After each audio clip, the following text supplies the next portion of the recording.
Yo, yo, yo, yo, yo, what's going on, my YouTube viewers, my YouTube subscribers? It's the one, the only, your friendly neighborhood Black Spider-Man, reminding you to comment, like, and subscribe to enter yourself into a raffle for a Spider-Man pop figure. Yo, yo, yo, yo, yo, what's going on, my YouTube viewers, my YouTube subscribers? It's the one, the only, your friendly neighborhood content creator, Black Spider-Man, coming at you with my Spider-Man No Way Home reaction video. If you made it this far, please don't forget to comment, like, and subscribe. If you subscribe and send me a message on Instagram, it will enter you in for a chance to win one of these things behind me. Spider-Man pop figure. I give away one every single month. All you need to do is subscribe to the channel and then send me a message on Instagram. That way I know who you are, and if you win, I can just ask you for your address. All right, if you've made it here, go ahead and stop if you have not watched Spider-Man No Way Home, because there will be spoilers that are coming after this. So we're going to go ahead and touch on the things that I predicted. So predicted that there was going to be Toby, Andrew, and Tom Holland all on the screen. Predicted that. I was wrong about the prediction with maybe Harry making Toby's Harry making an appearance in the universe. I was wrong about that. I was also wrong about Venom potentially helping out in the fight. Venom doesn't show up until the very first post-credit scenes. We'll talk about that later. Was right about Andrew getting his redemption arc, where Spider-Man 1, which is Tom Holland, movie reference, Spider-Man 1 was unable to catch MJ, and Andrew, Spider-Man 3, was able to go ahead and catch her. So he got a nice little redemption arc in there, and that was nice for him. I called kind of Doctor Strange was obviously going to help in the fight, but he really didn't help as much. Obviously, he came in towards the end. He sealed up all of the crazy stuff that was going on, so he was able to contribute in that means, but he didn't really contribute towards, like, the actual fight, right? Like, that's not at all what happened. He more or less was there to wrap it up and then give kind of guidance as to what's going forward in his new movie, right? Yeah, I can't say that I called Dr. Octavius becoming good. Like, I knew it was a potential, right? Because the trailers are kind of misleading. Like, they were kind of having, Tom Holland's character was having a lot of conversations with Doc, and you kind of felt like it was like Peter and, you know, how it is in their actual universe, where Peter and Dr. Octavius were close friends, mentor, mentee type thing prior to him becoming Dr. Octavius. So it kind of gave you that vibe. But it was different, right? Everyone thought, oh no, Doc Ock hijacked his gear. Well, he didn't hijack his gear. Actually, Tom hijacked Doc Octavius's gear, right? So, yeah, you know, can't say that I called that. But I think overall, I was probably about like 50% accurate on all of my predictions. So, you know, not the end of the world. So now let's actually talk about it. Let's talk about it. Let's talk about the things that happened. Was anybody else just pure of jubilant excitement when you saw the little thing happening, you saw the portal open up, and man, oh man, oh man, it was just... And I saw it, and at first I couldn't tell. I was like, is that Toby or is that Andrew? Is that Toby or is that Andrew? Then it comes up, and I was like, it looks kind of like Toby's suit, but I forgot in the Spectacular Spider-Man that he changed his suit for the second one. I forgot about that. So it was Andrew, and I was like, yes, absolutely yes. Yes. And at that point, you know that Toby's going to make an appearance somewhere, right? You felt it. You knew it was going to happen, and so when you get second portal, find Peter Parker. Honestly, such a ambiguous word or words right there, because there are many Peter Parkers. So yeah, it did find Peter Parker, but it found Tobey Maguire's Peter Parker. And then they had the little showdown there, which is kind of cool right there. Little showdown, doing flips, and little Azuela over here like, wow, I just cleaned up and you messed up this kitchen. Clean all this stuff up. I'm going to bed. Typical. Feel like a typical parent type thing. But yeah, for me, that sequence of them first coming on to the scene, probably my favorite parts of the movie. You're talking, you have three different Spider-Mans. Spider-Man's at three different points in his life, right? So you have kind of like what they did in Into the Spider Verse with Peter B. Parker and then you had Peter. I can't remember what the Peter from Miles's universe's middle name was. Maybe it's P. I'm not sure. But you had a Spider-Man, you know, in his 20s, and then you had a Spider-Man in his 30s, going into 40s. So two completely different Spider-Mans. And then you had Miles, obviously, and then Peter B. Parker, and Spider-Man in the very beginning of his career versus a Spider-Man. I won't say towards the end, but been doing this for 20 something years, right? This is just a matter of fact thing for him. You know, the ins and outs. He doesn't swing as much. He doesn't do this. He doesn't do that. So that's essentially what you had. You had three generations of Spider Man. You kicked it off with Tobey Maguire's Spider Man in the 2002 eras. Then you followed up, what was it, maybe 5 years later, 6 years later, with the Andrew Garfield Spectacular Spider Man. And then now we have Tom Holland. So you had Tom, who hasn't been Spider Man for very long.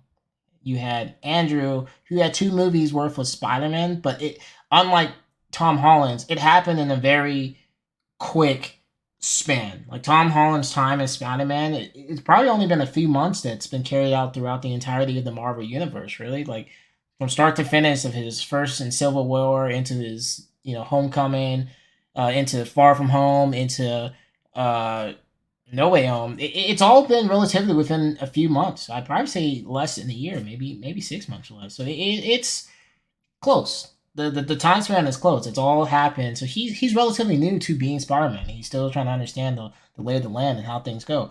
Andrew, towards the middle, got a little dark. You know, after he lost Gwen, RP Gwen. After he lost Gwen, got a little dark. Said he stopped pulling off on some of his punches. Bad things happen. So you got a Spider-Man who's still, working through some issues, working through his loss, and then you had the OG, the original, the old head. Um, he's been doing this game for a long time. He's kind of figured out how to balance the Peter Parker life. He's kind of figured out how to balance the Spider-Man life and put them together. And I know he said it's complicated, but he does kind of allude that him and MJ end up making it work. So great. Like just having those three on the screen at the same time did so much joy for my heart. It just gave me so much happiness. The goosebumps were just coming up my arm. I've seen it twice, and even the second time, I probably enjoyed it. Even though I knew what was coming the second time, I enjoyed it probably more the second time, just because just amazing. The way they did it was absolutely amazing. I love the movie from start to finish. You got in the very beginning though, Matt Murdock, Daredevil, was in it, and he had this little scene where he's like, catches the brick, and he's like, "Well, I'm just that good of a lawyer, right?" Which is cool. You kind of knew it was coming, right? To a certain extent, because in Hawkeye, the main bad guy pulling the strings is Kingpin. So, and it's a Kingpin from the Netflix Daredevil series. So I kind of expected, okay, Matt Murdock is gonna make a scene or make an appearance because they bridged it. They bridged it. They are now in Marvel, which excited about, very excited about to see what storylines go for that. Um, Aunt May. I, it hurt a little bit, right? Like they did more than what they did for the other two Spider-Men, right? We spent 2 movies with Aunt May. 3 movies, honestly, 2.5 movies with Aunt May. We spent it. We got to know her and her relationship with Happy. So unlike what Uncle Ben was, where you really didn't know Uncle Ben in Spectacular Spider-Man and the original Spider-Man. Like you in Toby's and Andrews, you don't really know Uncle Ben. Like you see he loves Peter and they have a real close relationship. But it's expounded upon because that is essentially the origin for Spider-Man is, you know, Uncle Ben dies, and because Uncle Ben dies, great power comes great responsibility, and that's the driving force behind why Spider-Man is who Spider-Man is, right? So they did it differently because everything's happened in such a close span, and in 3 movies, 2.5 movies, you got Aunt May. Aunt May was his parental figure, and it leads me to ask the question: is Uncle Ben dead in this universe? What happened to Uncle Ben? Like I'm not sure, like because that would suck if Peter lost Uncle Ben and lost Aunt May. Like, geez, that's a little bit tragic. And who knows where his parents are? Like, jeez, that's tragic. But yeah, So Aunt May, it was okay. I won't say like, oh, tugged at my heartstrings completely. Like I was like, oh man, this sucks. I kind of, you knew it was gonna happen, right? When she got hit with that thing, I was like, she ain't just gonna get up from that. She's a normal human being. She's just not gonna walk away from that. That's just not how that's gonna play out, right? But yeah, I feel like I'm the only one. I feel like I'm the only one that caught the point. Like I was cheering and clapping in the theater, and no one else like caught it. The iconic meme of Spider-Man pointing at Spider-Man and pointing at Spider-Man, right? I just like no one else caught that when they were sitting in the lab, and he calls out Peter, and they're all like, "Huh, huh?" And he was like, Peter Parker, huh, Spider-Man, huh. Like you're all, all they are all three of that, so they all were pointing at each other. I feel like I get it; they were in lab coats and stuff like that, but they snuck it in there, and it was great. I thought it was going to happen when Andrew and Toby saw each other for the first time. I thought they were going to do the iconic point, but they didn't, and they saved it for the lab scene. But nobody else caught that, which is fine, which is fine, which is fine. And then working towards they heal everybody. Awesome. Weird, but awesome, right? Um, Doctor Strange comes in towards the end. You see the universe breaking apart. You see little glimpses, like you saw Scorpion and you saw Rhino in like the sky area. You got to see them. Well, their silhouettes. So maybe those are hinting at bad guys that will be in the next Spider-Man movie. Maybe that's a little hit. Maybe there's a little Easter egg for that. Then yeah, the spell happens. Peter forgets, or everybody forgets who Peter Parker is, and kind of that was sad, right? MJ tells him that she loves him, and then for him to save it to the next time he sees her, obviously they go and see. He goes and finds MJ and Ned, and it's just like, is he gonna say something? Is he going to tell her who he is? And he decides for the betterment of her. Peter is a selfless kind of guy.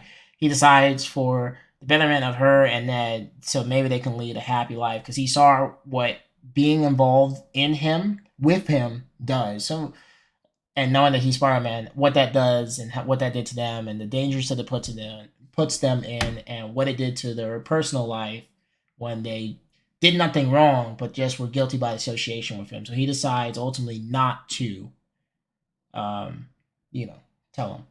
That's admirable. And then I love the suit at the end. I love it. Love to see that at the end. You would put all three of them on the screen now, and you probably would um, barely even recognize them, right? Or be able to distinguish which one is which, because those costumes, pretty much all three, were the exact same. So that was pretty awesome. So then you get to the post credit screen, right? You have Eddie Brock. He's in a universe. He was in a universe, and he was at some bar, drunk, trying to understand this whole. There's Avengers. There's all these superheroes, and typical Eddie Brock. Conversation, which is all fine and dandy. And then you see he leaves a small piece of symbiote behind when he gets warped back to what I think is his own dimension. So it leads me to believe they're probably going to have which is, again, it's a multiverse. So he is, yes, in the Marvel verse. Obviously, he's the the person who is going to cause this new symbiote to take life and create the venom of this world. But he was a little bit too anti-hero good to be in this Spider-Man's universe, right? Because a lot of the, Eddie Brock and Peter Parker and Eddie Brock or Venom and Spider-Man, they clashed for quite some time. There were many comments on them clashing where I couldn't see that happening with this version of Eddie Brock because he's ultimately is a good guy. So I'm glad that they kind of spun it off. So he is still in a universe. Obviously, he's in the multiverse. But it's not going to be him. They'll probably have a new actor or they will have a new actor who's going to play Eddie Brock within the 616. I'm going to call this the 616 universe just because it has all the Avengers and all the stuff in it. So we're going to call this the 616. And then, bring it on home. You had the freaking what is the Multiverse of Madness trailer? Looked pretty good. Uh, Towards the end, I it kind of forced you just a little bit, just a little bit to have watched some of the what ifs, and if you watch the Doctor Strange what if, where he ended up, trying to save Rachel and went through all these measures and means to try to save her and kept not being able to save her, um, and then becomes the bad guy after absorbing all these cosmic beings and stuff like that. It looks like this is the version of Doctor Strange is going to be in the next Multiverse of Madness. You saw Wanda in it. You saw what I believe is Miss America in it. And she is in it. She has the ability to. One of her special or superpowers is she can teleport from multiverse to multiverse. So I think they're going to obviously Multiverse of Madness. They're going to This movie's probably going to take place in a bunch of other multiverses. So maybe Toby and Andrew will pop up in this next one, or maybe we get some more characters in this next one. Well, we'll see what happens, but I believe they're gonna use her powers to get from universe to universe to universe. So it's gonna be pretty interesting. But yeah, hands down, amazing movie, absolutely amazing movie. Probably I'm biased, right? Big Spider-Man fan, but probably my not even probably it is my favorite Marvel movie, hands down. Uh, the only one I'd say to compete would be Black Panther, but hands down, this is my favorite Marvel movie. It did just so much goodness for me to see Toby, Andrew, and Tom all on the screen. It did so much goodness, and that one scene, if the whole movie was crap, to me could have redeemed the entirety of the movie. Their dialogue together was amazing. It was just great. It was 100% great, and thoroughly enjoyed the movie. So, hey, let me know in the comments below how you felt about the movie. How many times you've seen it? I've seen it twice already. How many times you plan on seeing it? Tell me some Easter eggs that you caught that maybe I didn't see. Like, yeah, lay it on me. Lay it on me. But until next time, thanks for watching.